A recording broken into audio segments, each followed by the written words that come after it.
একটা ভালো বন্ধু হাজারটি বন্ধুর সমান। আজকে অনেক বছর পরে তেমনই একটা বন্ধুর সাথে আমার দেখা হবে। এই 40 ডিগ্রি সেলসিয়াস তাপমাত্রায় তার সাথে দেখা করতে আসলাম। তার সাথে কিভাবে পরিচয় হলো, সে কে, কোথায় ঘুরতে আসলাম, সব থাকবে আজকে আমার এই ভিডিওটিতে। তাই না টেনে পুরো ভিডিওটি দেখতে হবে। আজ ছিল শুক্রবার, তো জুমার নামাজ পড়ে খাওয়া দাওয়া করে আমি আগেই রেডি হয়ে পড়েছিলাম, কারণ আমি যেহেতু জয়দেবপুর থেকে যাব, তো আমাকে ট্রেন থেকেই যেতে হবে। ট্রেনে গেলে আমার জন্য বেশি সুবিধা। আমি আর দেরি না করে অটোরিকশা করে টঙ্গীতে চলে গেলাম। ওখানে গিয়ে বাসে করে চলে গেলাম উত্তরা হাউস বিল্ডিং থেকে চলে যাব এখন দিয়াবাড়িতে। বন্ধু আমার দিয়াবাড়িতে আসবে, তাই দিয়াবাড়িতে আমার যাইতে হবে। দিয়াবাড়িতে গিয়ে ওয়েট করতে লাগলাম, অনেকক্ষণ দাঁড়াই ছিলাম, দেখতেছিলাম চারপাশটা কেমন। আজকে ছিল শুক্রবার, তাই মানুষজন ছিল অনেক বেশি, অনেক রাইড ছিল, মনে হচ্ছিল ছোটখাটো একটি বাণিজ্য মেলা। আরে ভাই কি বলবো, এই গরমেও মানুষ যে পরিমাণ ঘুরতে আসছে তা দেখে তো আমি পুরো অবাক। এইদিকে সূর্য ডুবতেছে না আর আমার বন্ধু আসতেছে না। বন্ধুর জন্য ওয়েট করলাম, বন্ধু দেখলাম রাস্তার ওই পাশে আসছে, বন্ধুকে নিতে গেলাম। তো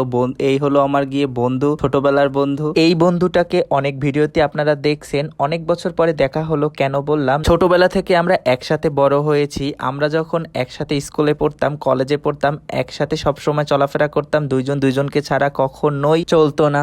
আজকে আমাদের কত বছর পর দেখা হলো বলতে, আমরা তো একটা দিনও দুইজন দুজনের সাথে থাই না, কিন্তু এই জায়গায় এসে আমাদের দুইজনের ভাগ। এক মাস হলো দেখা হয়নি, কিন্তু মনে হচ্ছিল যেন 1 বছর হয়ে গেছে আমাদের দেখা হয় না, কথা হয় না। আসলে বন্ধুত্ব এমনই হওয়া উচিত, যতই দূরত্ব থাকুক না কেন মনে টান থাকবে সব সময়। তোমাদেরও এরকম বন্ধু থাকলে কমেন্ট করে জানাতে পারো। ভাইরে ভাই, রোদের যে পরিমাণ তাপ ছিল আর গরম ছিল, এই সময় বাহিরের ঝাল জাতীয় কিছু না খাওয়াই ভালো, পানি জাতীয় দ্রব্য খাওয়াই বেশি ভালো। শুদ্ধ, তাহলে মানুষ বুঝে যাইবে যে আমরা বরিশাল্লা। এখানে ব্যাপারটা এমন হয়েছিল যে আমরা দুইজনে কথা বলতেছিলাম আর আমাদেরকে পাশের মানুষ জিজ্ঞেস করতেছিল আপনারা কি বরিশাল্লা। তো আমরা হাসতেছিলাম ওনাদের কথা শুনে। এইখানে দেখো আমি দাঁড়াই আছি, আমি রিক্সা গাড়ি সব পার হয়ে চলে আসছি, আর সে এখনো আসতে পারতেছে না, সে ভয় পাইতেছে। সব যাবে গাড়ি ঘোড়া, তারপর সে আসবে। আরে বেটা, যদি রাস্তায় পার হইতে এখন না পারোস, বৌদি তোরে পিডাইবে বৌরে লয়ে রাস্তা পারাইতে না পারলে। যাই হোক, আমরা এখন অনেক টায়ার্ড, আমাদের অনেক হাঁটাহাঁটি করা হয়ে গেছে। এখন আমরা একটা লেকের পাশে এসে বিশ্রাম নিতে বসে পড়লাম আর মানুষ দেখতে লাগলাম। আমরা ভাবছিলাম বসুন্ধরায় ঘুরতে যাব, কিন্তু আজকে ছিল শুক্রবার, তাই মেট্রো রেল ছিল বন্ধ, তাই আর আমাদের যাওয়া হয় নাই। ভাইরে ভাই কি বলবো, বাস ছিল 5:30টারও বেশি, কিন্তু সূর্য ডুবতেছিল না, ওইদিকে গাছের একটা পাতা পর্যন্ত নড়তেছিল না। আমরা এই নিয়ে কথা বলতেছিলাম যে এত গরমের মধ্যে আমরা কিভাবে এখানে বসে আছি। তারপর এখান থেকে বের হয়ে আমরা কোথায় খাবো তা ঠিক করতে লাগলাম। দিয়াবাড়িতে বেশি পাওয়া যায় চটপটি, ফুচকা, হালিম, এগুলাই ফেমাস খাবার এখানে। তো আমরা একটা লেকের পাশে টেবিল থেকে সুন্দর করে বসে পড়লাম। এখানে দেখলাম যে বোট চলতেছে, নৌকা চলতেছে, এগুলা করে মানুষ ঘুরতেছে, আর আমরা দেখতে লাগলাম আর হাসতে লাগলাম। হাসির কিছুই নাই আর কি, এরা চড়ে না বা এরা উঠে না, এই জন্য এরা এগুলা এনজয় করতেছে। যাই হোক, আমরা তো বরিশালে, আমরা এগুলা দেখলে তো এমনি মজা পাবো, কারণ আমরা তো সচরাচর চাইলেই উঠতে পারি। 1 ঘন্টা হয়ে গেছে ফুচকার জন্য বসে আছি, এখন পর্যন্ত কোনো ফুচকাই দেয় না। ফুচকা এখন পর্যন্ত অর্ডার দিছি, 1 ঘন্টা হয়েছে, এখন পর্যন্ত কেন দিল না? লাও একটু আটতে যাই।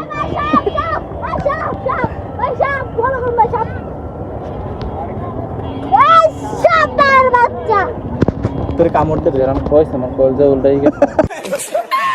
এরপরে আমরা চলে গেলাম উত্তর 15 নম্বর সেক্টরের দিকে। এখানে বিশাল আয়োজন হবে কুরবানির ঈদের গরু বেচা কেনার জন্য। মেইনলি হাট বসবে আর কি, তোমাদের আগে একটা ইনফরমেশন দিয়ে রাখলাম আমি। তো এর জন্য আর কি এখানে ব্যানার টানানো হয়ে গেছে, তো এখান থেকে তোমরা লোকেশন দেখে নিতে পারো। তারপর চলে গিয়েছিলাম মেট্রো রেলের উত্তর স্টেশনের দিকে।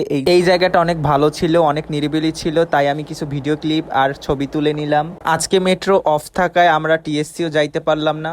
গরমের শেষ, একটু বাতাস যদি থাকতো তাহলে বুঝতাম যে না, শান্তি লাগে। অন্ধকার হয়ে আসতেছিল। তারপর আমরা চলে গেলাম খালপাড়ের দিকে। খালপাড়ে গিয়ে দেখলাম একটি শরবত পাওয়া যায়, এখানে অ্যালোভেরার শরবত পাওয়া যায়, তো অ্যালোভেরার শরবত খাইলাম। তারপর দেখলাম যে শিমুল গাছের মূল, তো এইটা কখনোই খাই নাই, ফার্স্ট টাইম ট্রাই করতেছিলাম। আমি খাইলাম, ওকে দিলাম, ওর মুখের এক্সপ্রেশন দেখে মনে হলো যে এটা খুবই জঘন্য। তারপর এখান থেকে আমরা বের হয়ে একটা রিক্সা নিলাম, রিক্সা করে এখন আমরা যাব হাউস বিল্ডিং এর দিকে। এবার বাসায় যাওয়ার পালা, অনেক ঘোরাঘুরি হয়ে গেছে, আর ঘোরাঘুরি করার কোনো এনার্জি নাই। এই পর্যন্তই, ভিডিওটি আর লং করব না। সবাই ভালো থাকবেন, আর আমার ভিডিওটি ভালো লাগলে লাইক, কমেন্ট, শেয়ার করে দিবেন। আল্লাহ হাফেজ।